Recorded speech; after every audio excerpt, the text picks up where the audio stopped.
భక్తుల్ని ఆరాధించడము, భక్తులకు సేవ చేయడము, భక్తుల్ని కీర్తించడం.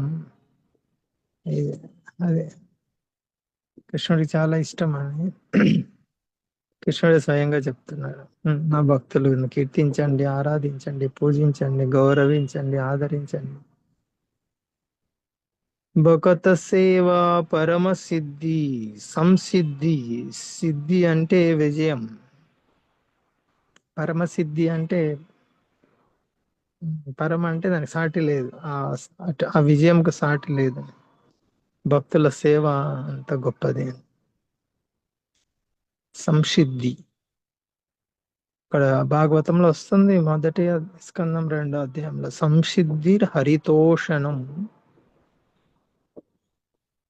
అంటే సంపూర్ణ విజయం. సంసిద్ధి హరితోషణం. ఆ, వాస్తవం సంసిద్ధి వైష్ణవ తోషణం. వైష్ణవులు సంతోష పెడితే చాలు. సంసిద్ధి చాలా తేలికగా సంపూర్ణ విజయం, తప్పనిసరి విజయం సాధిస్తారు ఆధ్యాత్మిక జీవితంలో. హరే కృష్ణ.